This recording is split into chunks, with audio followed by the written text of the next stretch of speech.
अयोध्या का राम मंदिर और बाबरी मस्जिद विवाद लोगों के जहन में अभी भी ताजा है। लेकिन क्या फतेहपुर के अबू नगर में हुई ये हिंसा इसी कहानी का नया अध्याय है? क्या सदियों पुरानी दीवारों पर बने त्रिशूल और हिंदू चिन्ह बाबरी जैसे सबूत माने जा सकते हैं, या फिर ये इतिहास बनाम आस्था का एक टकराव? 500 साल पुराने इस ढांचे को लेकर दोनों पक्षों के दावे एक बार फिर से वही माहौल बना रहे हैं जिसमें इतिहास, धर्म और राजनीति सब मिलकर आग को हवा दे रहे हैं। आइए जानते हैं 13 साल से सुलग रही उस चिंगारी के बारे में जिसने 11 अगस्त को फतेहपुर को हिंसा और तनाव की लपटों में झोंक दिया। फतेहपुर के अबू नगर में स्थित एक मकबरा, जिसे सरकारी अभिलेखों में राष्ट्रीय संपत्ति मकबरा नगी के नाम से दर्ज किया गया, पिछले 13 साल से विवाद की चिंगारी सुलगाए हुए था और 11 अगस्त को यह चिंगारी बड़ा बवाल बनकर सामने आई। हिंदू पक्ष का कहना है कि अगर यह वास्तव में मकबरा है तो इसकी दीवारों पर त्रिशूल और हिंदू धर्म के चिन्ह क्यों बने हैं। उनका दावा है कि यह कोई साधारण इमारत नहीं बल्कि प्राचीन सिद्धपीठ ठाकुर जी विराजमान मंदिर है और यह जमीन सदियों से हिंदुओं की है।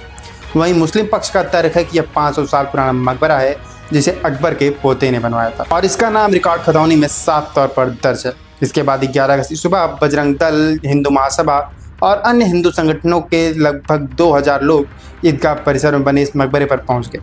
कुछ लोग छत पर चढ़े और भगवा झंडा लगा दिया, जबकि हिंदू महासभा के नेता मनोज त्रिवेदी पूजा पाठ करने मकबरे के भीतर पहुँच गए। यह नज़ारा देखकर मुस्लिम समुदाय के लोग भड़क उठे और करीब 1500 लोग मौके पर आ गए। देखते देखते दोनों पक्षों के बीच पथराव शुरू हो गया। हालात इतने बिगड़े कि पुलिस को लाठीचार्ज करनी पड़ी, 10 थानों की फोर्स बुलानी पड़ी। बवाल के बाद हिंदू संगठनों के सैकड़ों कार्यकर्ता डाक बंगला चौराहे पर बैठ गए और हनुमान चालीसा का पाठ करने लगे। प्रशासन ने मामले में 10 नामजद और 150 अज्ञात लोगों के खिलाफ केस दर्ज किया और मकबरे के पास 1 किलोमीटर का इलाका सीज कर दिया। दरअसल यह पूरी घटना अचानक नहीं होती। 7 अगस्त को हिंदू संगठन मठ मंदिर संरक्षण संघर्ष समिति ने डीएम को ज्ञापन देकर इस स्थान को सिद्धपीठ ठाकुर जी विराजमान मंदिर बताया था और 11 अगस्त को साफ सफाई व पूजा अर्चना की मांग की थी। उनका कहना था कि यह सनातन धर्मावलंबियों का प्रमुख धार्मिक स्थल है जहाँ दीपावली और जन्माष्टमी जैसे पर्वों पर बड़ी संख्या में श्रद्धालु पूजा करते हैं। लेकिन कुछ लोगों ने मंदिर मार्ग अवरुद्ध कर दिया, जिससे महिलाओं और श्रद्धालुओं को डर लगता है। समिति का इरादा था कि 11 अगस्त को वहां सुंदरीकरण और पूजा का कार्य शुरू किया जाए। इसके बाद 10 अगस्त को भाजपा जिलाध्यक्ष मुखलाल पाल ने प्रेस कॉन्फ्रेंस करके सभी सनातनियों और हिंदू संगठनों से जुटने की अपील की।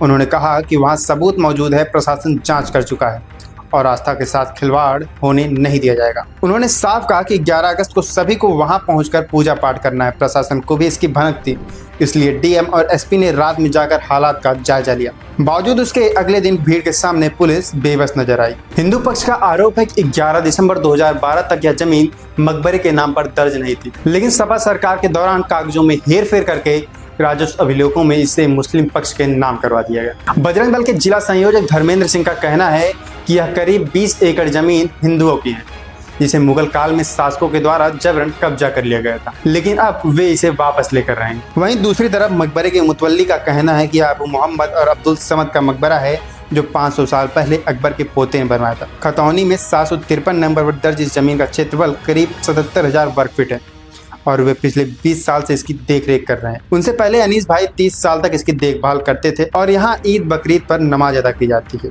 उनका कहना है कि यहाँ सिर्फ मजार है, लोग जियारत करते हैं और मन्नत मांगते हैं, लेकिन अब माहौल बिगाड़ा जा रहा है। इस घटना पर उलेमा काउंसिल ने भी विरोध दर्ज कराया और डीएम को पत्र लिखकर मांग की है कि ऐतिहासिक स्थल पर तोड़फोड़ करने वालों पर कड़ी कार्रवाई हो ताकि राष्ट्रीय धरोहर सुरक्षित रह सके। वहीं इसको लेकर राजनीतिक बयानबाजी भी तेज हुई। सपा प्रमुख अखिलेश यादव ने सोशल मीडिया पर लिखा कि फतेहपुर में हुई यह घटना भाजपा के तेजी से खत्म होते जनाधार की निशानी है।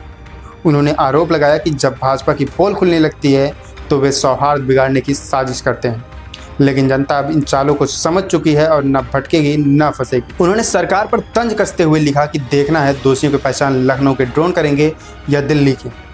इस तरह एक धार्मिक स्थल को लेकर वर्षों पुराना विवाद अब खुले टकराव में बदल गया, जहां एक पक्ष इसे प्राचीन मंदिर मान रहा है और दूसरा पक्ष 500 साल पुराने मकबरे का दर्जा दे रहा है। जमीन और इमारत के असली स्वरूप की सच्चाई चाहे जो हो, लेकिन फिलहाल यह विवाद फतेहपुर के माहौल को तनावपूर्ण बना चुका है और आगे का रास्ता प्रशासन और कानून ही तय करेगा। अब सवाल यह है कि फतेहपुर का विवाद किस दिशा में आगे बढ़ेगा।